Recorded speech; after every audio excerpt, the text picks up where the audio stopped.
బాబు అయితే సీఎం అయ్యారు.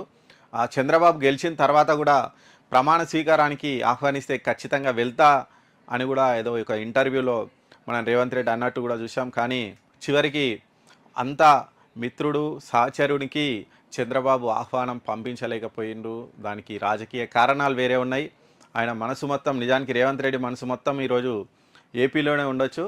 బాబు సీఎం అవుతుందంటే బాబుతో సమానంగా సంతోషపడ్డ వాళ్ళలో రేవంత్ రెడ్డి కూడా ఒకరని కూడా చెప్తూ ఉంటారు.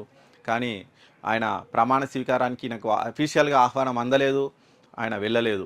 సరే, అఫీషియల్గా ఆహ్వానం అందకపోవడానికి వేరే కారణాలు కూడా ఉన్నాయి. ఎందుకంటే ఇంతకుముందే చెప్పుకున్నాం మనం, చంద్రబాబు కాంగ్రెస్కు పూర్తి విరుద్ధమైనటువంటి కూటంలో, వైరి కూటంలో ఉన్నారు. కాబట్టి ఈయన ఆహ్వానం అందించే పరిస్థితిలో లేరు. ఒకవేళ ఆహ్వానం అందినా ఈయన వెళ్ళే పరిస్థితిలో లేడు.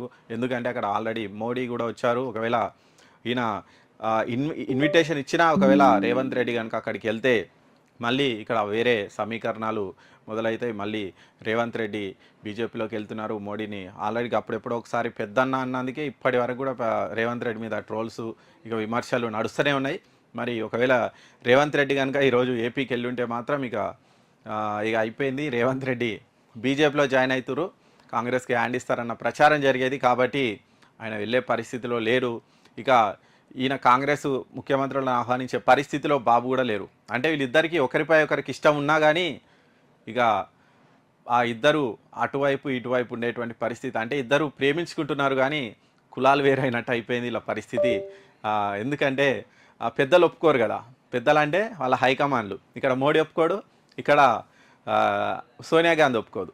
వాళ్ళు పెద్దలు, వీళ్ళు ప్రేమించుకుంటున్నారు కానీ ఒకరినొకరు కలుసుకునే పరిస్థితిలో లేరు ఎవరు, చంద్రబాబు, రేవంత్ రెడ్డి. నిజానికి ఈరోజు చంద్రబాబు ప్రమాణ స్వీకారానికి ఆయన దూరంగా ఉండడం అయితే ఆయన చాలా మిస్ అవుతున్నారు. అందుకే బాబు గారు మిస్ యూ అని మనం చెప్పుకుంటున్నాం. నిజంగానే చంద్రబాబును మిస్ అవుతున్నటువంటి రేవంత్ రెడ్డి ఇన్నర్ ఫీలింగ్లో ఏముందో మనకైతే తెలియదు. కాకపోతే ఆయనను దగ్గర నుంచి చూసినటువంటి వాళ్ళు చెప్తున్నటువంటి దాన్ని మాత్రం చంద్రబాబు ప్రమాణ స్వీకారాన్ని చేస్తుంటే రేవంత్ రెడ్డి టీవీలో చూసిరట, ఆయన బాగా హ్యాపీగా ఫీల్ అయినరని కూడా చెప్తుంటారు.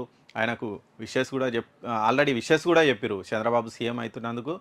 రెండు రాష్ట్రాల సమస్యలను దగ్గరుండి కూర్చొని పరిష్కరించుకుందామని కూడా ఇక్కడ రేవంత్ రెడ్డి ఆల్రెడీ చంద్రబాబుకు చెప్పినటువంటి పరిస్థితి ఉంది. మరి రానున్న రోజుల్లో ఖచ్చితంగా రెండు రాష్ట్రాల ముఖ్యమంత్రులు కలిసే అవకాశం అయితే ఉంది. ఏదో ఒక సందర్భంలో ఖచ్చితంగా చంద్రబాబు హైదరాబాద్కు రావడము, లేదంటే ఇంకేదో మీటింగ్లో, సీఎంల మీటింగ్లోనో, లేకుంటే రెండు రాష్ట్రాలకు సంబంధించి ఇంకా పెండింగ్ సమస్యలు ఉన్నాయి, వాటి పరిష్కరించుకోవడానికో ఏదో ఒక రకంగా మాత్రం ఇద్దరు సీఎంలు కలిసే అవకాశం అయితే ఉంది. మరి ఆ క్షణం కూడా మనం త్వరలో చూడబోతున్నాం. కానీ ఇంతకుముందు మనం కేసీఆర్, జగన్ కలిసినట్టయితే వీళ్ళు కలిసే అవకాశం లేదు.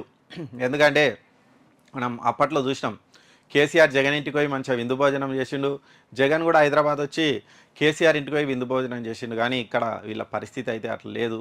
వీళ్ళు వైరికూటంలో ఉండడం వల్ల కాస్త గ్యాప్ అయితే ఖచ్చితంగా మెయింటైన్ చేయాల్సిన అయితే అవసరం అయితే ఉంది. సో ఓకే, ఇంటర్నల్గా వాళ్ళు మాట్లాడుకోవచ్చు, ఒకరికొకరు ఫోన్ చేసుకోవచ్చు, అఫీషియల్గా కాకుండా అన్అఫీషియల్గా ఫోన్ చేసి ఎన్నో మాట్లాడుకోవచ్చు, ఎన్నో చేస్తుండొచ్చు. కానీ ఇక్కడ అఫీషియల్ మీటింగ్స్ అయితే మనం కష్టం.